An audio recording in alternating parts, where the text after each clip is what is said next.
हर हर महादेव दोस्तों, आशा है आप लोग अच्छे होंगे। तो आज मैं आपको बताऊंगा दूसरा पार्ट उसका, नारद जी की जो उन्होंने कैसे क्या वृत्तांत किया था उसके बारे में बताऊंगा। तो आगे पढ़ते दूसरे पार्ट में।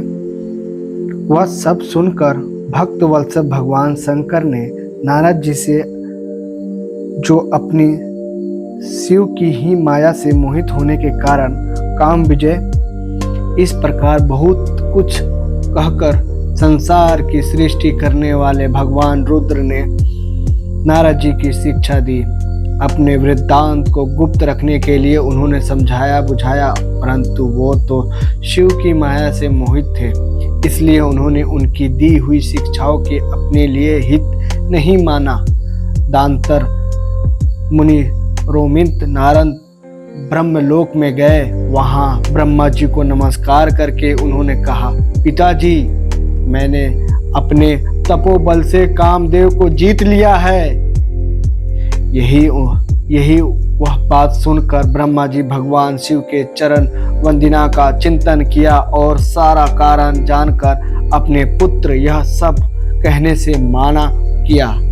परंतु नारद जी शिव की माया से मोहित थे, अथवा उनके चिंतन में मदद का अंकुर जम गया था, उनकी बुद्धि मारी गई थी। इसलिए नारद जी अपना सारा वृत्तांत भगवान विष्णु के सामने कहने के लिए वहां शीघ्र ही विष्णु लोक गए।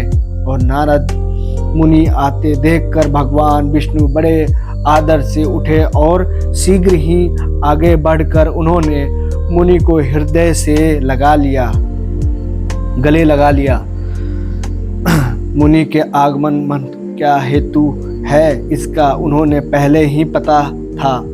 नारद जी को अपने आसन पर बैठाकर भगवान शिव ने चरण वंदना का चिंतन करके श्री हरि ने उनसे पूछा।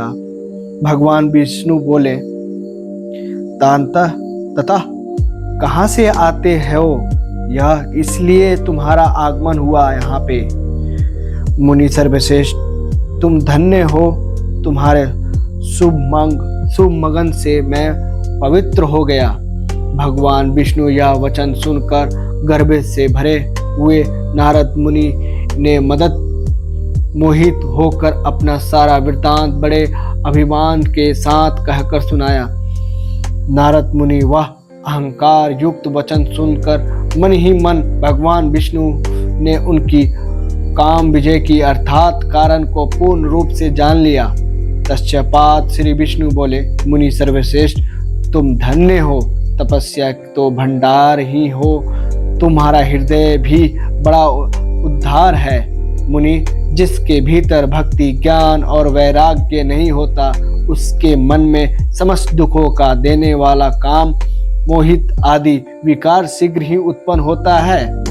तुम तो निष्कष्ट ब्रह्मचारी हो और सदा ज्ञान वैराग्य युक्त रहते हो, फिर तुम्हें काम विकरान कैसे आ सकता है? तुम तो जन्म से ही निर्विकार तथा शुद्ध बुद्धि वाले हो।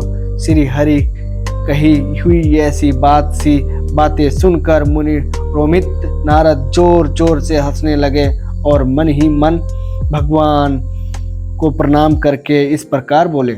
नारद जी ने कहा, स्वामी, जब मुझ पर आपकी कृपा है तब बेचारा कामदेव अपना क्या प्रभाव दिखा सकता है? ऐसा कहकर भगवान के चरणों में मस्तक झुकाकर इच्छा अनुसार विचार करने वाले नारद वहां से चले गए। दोस्तों, अगला पार्ट मैं आपको कल सुनाऊंगा कि कैसे विष्णु जी ने नारद जी की परीक्षा ली और कैसे नारद जी ने विष्णु जी से कैसे अपने अहंकार को लेके वो बोले थे, कामदेव मेरे भक्ति के आगे कुछ नहीं है। तो कामदेव का भी आगे जानेंगे तीसरा पार्ट में दोस्तों। तो जय माता दी, हर हर महादेव।